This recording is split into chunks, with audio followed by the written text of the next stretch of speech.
Bonjour à tous, bienvenue dans cette vidéo. Aujourd'hui, on va voir comment nager un crawl fluide et sans effort grâce à un exercice. Cet exercice, vous le connaissez sans doute, on vous en a déjà parlé. Aujourd'hui, on va voir comment s'en servir, comment l'appliquer et comment largement améliorer notre nage du crawl. Très souvent, le problème dans la nage du crawl, c'est que on s'aperçoit d'avoir une nage très décousue au fil de la séance ou au fil de l'enchaînement des longueurs. Notre problème, c'est de penser à 1000 choses à la fois quand tu es en train de nager. En gros, tu as du mal à maintenir une bonne technique ou sur une distance intermédiaire ou sur une plus longue distance. Et on va voir comment l'application d'un exercice, le fait de compter ses coups de bras, va t'aider à largement optimiser ta nage du crawl. Au programme, on va voir comment cet exercice d'amplitude va te permettre d'avoir plus de concentration. On va voir quelle erreur tu dois absolument éviter quand tu fais cet exercice. Et on verra un exercice magique à faire avec ou sans palme pour largement diminuer le nombre de coups de bras que tu fais par 25 mètres ou par 50 mètres tout en restant concentré sur ta nage et avoir une jolie nage du crawl en glisse, légère et avec peu de coups de bras. Si le thème de cette vidéo te plaît, mets-moi juste en bas de cette vidéo ton pouce bleu. Abonne-toi à cette chaîne YouTube pour retrouver toutes nos prochaines vidéos. Et j'aimerais rentrer un petit peu en interaction avec vous en vous demandant quels sont les genres de sujets de vidéos qui vous intéressent. Donc je vous laisse mettre en commentaire quelles sont les vidéos que tu veux voir apparaître prochainement sur cette chaîne YouTube Natation. C'est parti pour le sujet. On t'a souvent proposé de compter le nombre de coups de bras que tu fais par 25 en natation. Ou alors peut-être qu'on ne te l'a jamais proposé, mais c'est un exercice qui est hyper intéressant. Cet exercice te permet d'être concentré sur chacun de tes coups de bras dans la nage du crawl. Et ainsi, au lieu de penser à 1000 choses à la fois, et quand tu as les jambes en place, tu trouves que tu es décousu avec les bras. Quand tu as la respiration en place, tu as les jambes qui tombent, etc. Cet exercice te permet de garder une concentration optimale sur chaque coup de bras. C'est quelque chose qui est super intéressant à mettre en place. Maintenant, dans cette vidéo, je vais te dire quelles sont les erreurs que tu ne dois pas faire à travers cet exercice. Aussi, on verra un exercice qui te permettra de passer, je sais pas, à 25 coups de bras, 28 coups de bras par 25 mètres, à facilement moins de 20 coups de bras, voire même tu peux tomber à 15, 12, 10 coups de bras assez facilement tout en maîtrisant ta nage. En tout cas, ce qu'il faut comprendre, c'est que tu dois mettre en place une belle allonge dans ta nage du crawl, tu dois bien t'étirer vers l'avant et en attendant, tu prends de la hauteur et tu viens adopter un geste semi-rattrapé dans ta synchro. Et là, tu fais le transfert.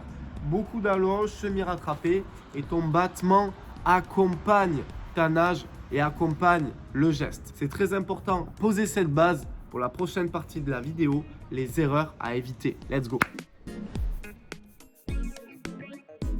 Il y a 3 erreurs à éviter quand tu nages le crawl en amplitude max. Tu comptes le nombre de coups de bras, forcément tu as envie d'en faire peu. Maintenant, tu ne dois pas dénaturer ta nage, c'est-à-dire tu ne dois pas perdre ta synchro semi-rattrapée quand tu fais cet exercice. Les 2 premières erreurs à éviter, c'est de rester bloqué devant-derrière comme ceci et faire ton transfert devant-derrière comme ceci et faire ton transfert devant, tu vois. Et là, si tu restes bloqué et que tu nages en opposition, ça te fait perdre ta bonne synchro dans la nage du crawl. Donc ça, on ne veut pas.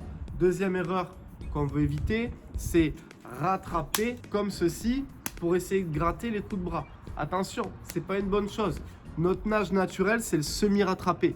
Donc sur cet exercice, on ne veut pas dénaturer notre nage. On ne veut ni tomber sur de l'opposition, ni sur du semi-rattrapé. Troisième erreur, c'est de faire des coulées trop longues parce que tu es en train de tricher. Si tu fais des coulées de 15 mètres pour faire moins de coups de bras, tu es en train de tricher et tu ne pourras pas mettre en place des bons repères.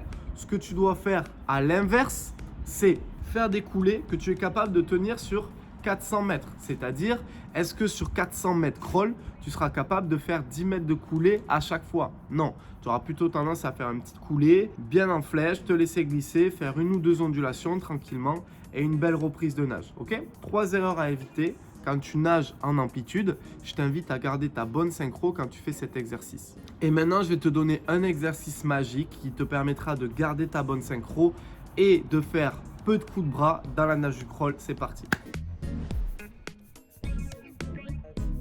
Un exercice magique, c'est crawl hésitation. Il va te permettre de solliciter tous les bons thèmes techniques de la nage du crawl, ton allonge, ton battement, ta rotation de corps, ta respiration, tes prises d'appui, etc.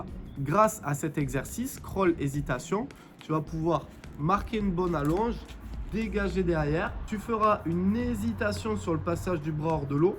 Là, je suis à vitesse réelle. Tu fais une réelle hésitation. Et dès que tu as trouvé ta bonne synchro semi-rattrapée, boum, le transfert. Hésitation, hésitation, hésitation et boum, le transfert. Donc le fait de marquer une hésitation, ça te permet d'être en contrôle de ton corps et en contrôle de ta nage. Comme tu es en contrôle de ta nage concentré sur le nombre de coups de bras, tu es capable de placer ton allonge, ton battement qui accompagne ta nage. Tu es capable de placer tes appuis, garder le bras en appui quand tu inspires, etc., etc. Si tu souhaites connaître tous les thèmes techniques qui constituent une belle nage du crawl, juste en dessous, je te laisse le lien de mon club en ligne. C'est dans la description. Tu peux le rejoindre dès maintenant. Cet exercice crawl hésitation, je t'invite à le faire d'abord avec les palmes pour bien comprendre la gestuelle, permettre à tes palmes d'accompagner le mouvement et viser un nombre de coups de bras très bas, par exemple 10 coups de bras. Puis le faire sans les palmes, histoire de cette fois-ci repasser sur quelque chose encore plus proche de la nage complète. Marque bien l'hésitation de ton bras hors de l'eau, place ta technique, essaie de faire peu de coups de bras sans dénaturer la nage. Et pour ne pas dénaturer la nage, tu connais, il faut que tu aies ta bonne synchro semi-rattrapée. Si cette vidéo t'a plu, le pouce bleu juste en dessous. Marque-moi dans les commentaires quel sujet de vidéo tu aimerais voir apparaître sur cette chaîne dans les prochains jours. Et bien sûr, abonne-toi à cette chaîne YouTube pour ne pas manquer toutes les prochaines vidéos. Le club en ligne juste en dessous pour avoir une nage du crawl parfaite, fluide, efficace. Je te donne tous mes tutos, les éducatifs et exercices illustrés et tes séances PDF pour bien avancer. C'était Malcolm, je te dis à très bientôt. Ciao!